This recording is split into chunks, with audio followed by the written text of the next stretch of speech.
Mr.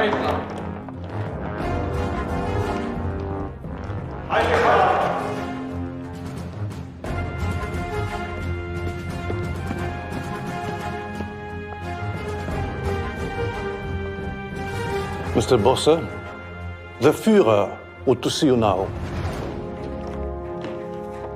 Mr. Hitler. So, Mr. Bosse, I have been very curious. How did you know it wasn't me? A fake Hitler has an image to maintain. A real one does not care. आजादी लड़कर हासिल होती है, मांग कर नहीं।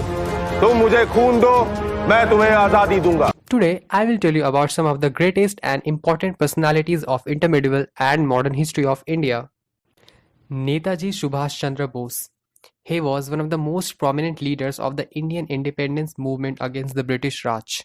In 1920, he took the Indian Civil Service examination and was placed second. However, he resigned from the prestigious Indian Civil Service in April 1921 despite his high ranking in the merit list, and went on to become an active member of India's independence movement.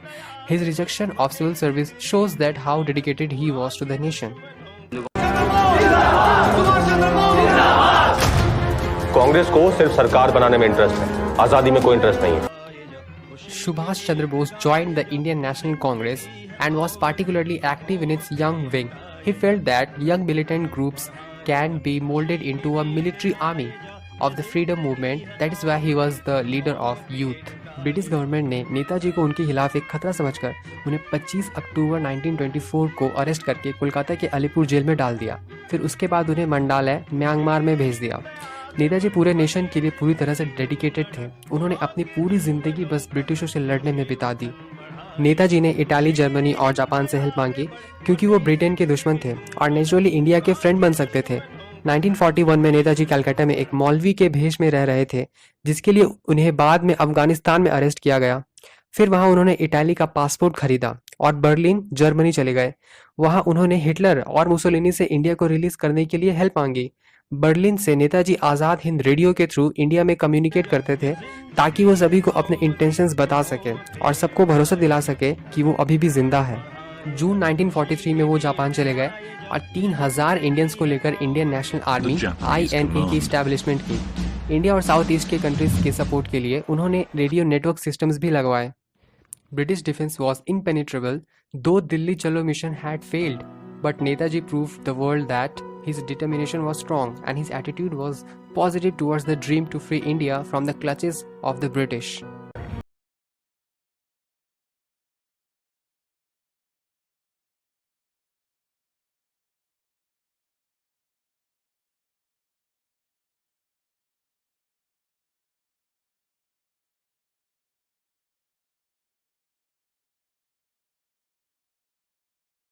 ये तो life में कुछ नहीं कर पाएगा, इसके पास तो कोई एम्बिशन ही नहीं है। तब मन ही मन वे बैरिस्टर बनने की चाह रखते थे। परिवार की सपोर्ट के बिना भी वो अपनी पढ़ाई किया करते थे। सरदार पटेल की लाइफ जर्नी सभी के लिए बहुत इंस्पायरिंग है। फैमिली के सपोर्ट और गाइडेंस के बिना भी उन्होंने अपनी छोटी उम्र में भी बहुत कुछ अचीव किया।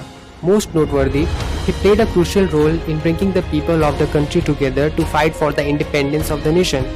Furthermore, his aura was so strong that he was able to unite the people of the country against a common cause without much bloodshed. That's why we refer to him as the Iron Man of India. बहुत सारे freedom movements में part लेकर हजारों लोगों को inspire करके अपने आंदोलन में शामिल करवाया। काफी अच्छे लीडरशिप होने के कारण उनके बहुत सारे आंदोलन सफल हुए और आखिरकार उन्हें सरदार की उपाधि मिली। राष्ट्रीय एकता दिवस was introduced by the Government of India and inaugurated by Indian Prime Minister Narendra Modi in 2014. The intent is to pay the tribute to Sardar Patel, who was instrumental in keeping India united. सरदार जी के नाम पे गुजरात में दुनिया का सबसे ऊंचा statue of unity बनाया गया है।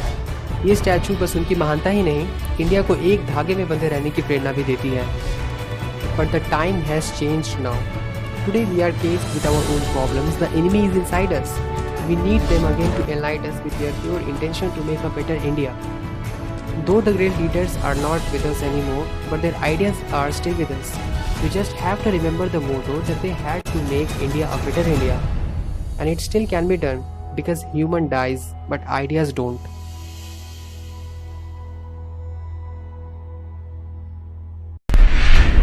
जो एक छोटे से कुएं में मेढक रहता है उसका दिमाग बढ़ता नहीं है, उसकी शक्ति भी बढ़ती नहीं। लेकिन महासागर में जो मगरमच्छ रहते हैं वो जो खेल कर सकते हैं वो कुएं के मेढक नहीं कर सकते। तो हमारा दिल हिंदुस्तान से भरना चाहिए और हिंदुस्तान के लिए हमारी वफादारी।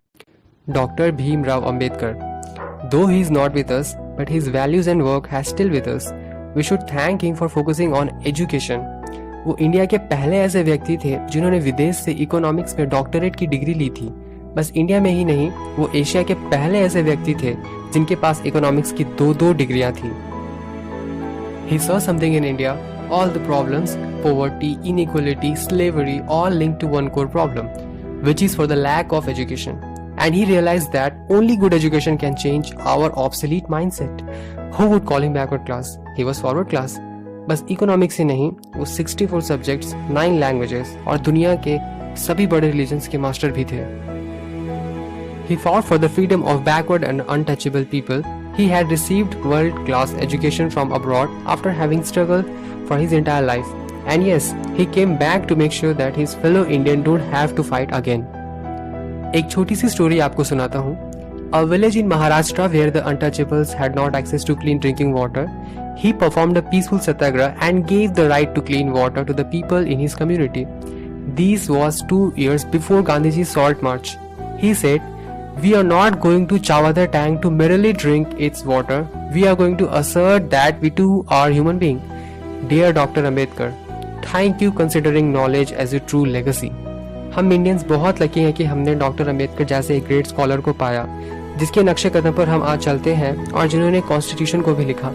अगर आप जॉब करते हैं तो आपको बाबा साहेब को थैंक यू कहना चाहिए, क्योंकि उन्होंने ही सारे ऑफिसेस में वर्किंग टाइम को 14 घंटों से घटाकर 8 घंटों तक लाया। आज हमारे एक हाथ में सोशल एविल कास्टिज्म है और दूसरे हाथ में रिजर्वेशन, जिसे सोसाइटी में इक्वलिटी लाने के लिए बनाया गया था। लेकिन दुख की बात तो ये है कि अब इसे कुछ पॉलिटिशियंस द्वारा बस वोट बैंक की तरह इस्तेमाल किया जाता है। वैसे क्या उन्हें लीडर कहना सही होगा? मुझे नहीं लगता कि वो लीडर है, वो तो पॉलिटिशियंस है, क्योंकि वो हमारे साथ गेम्स खेलते हैं और फर्क नहीं पड़ता कि ये गेम कौन जीते, हारता इंडिया ही है। लेकिन बाबा साहब ने हमें जीतना सिखाया है। खैर, when India got its independence, we found the most capable man to guide us into building a nation. And at that time, nobody dared to question the cast of the hand that led into the future. That was his victory. Your religion, your last name only determines how you start the game, but how you finish it only depend upon you. उनका pen उनका हथियार था, उनका मन उनकी तलवार और उनका ज्ञान उनकी ढाल थी। डॉक्टर भीमराव रामजी अंबेडकर और Baba Saheb, he is the father that made India into one giant family, and he had the vision that every member of this family should have equal right.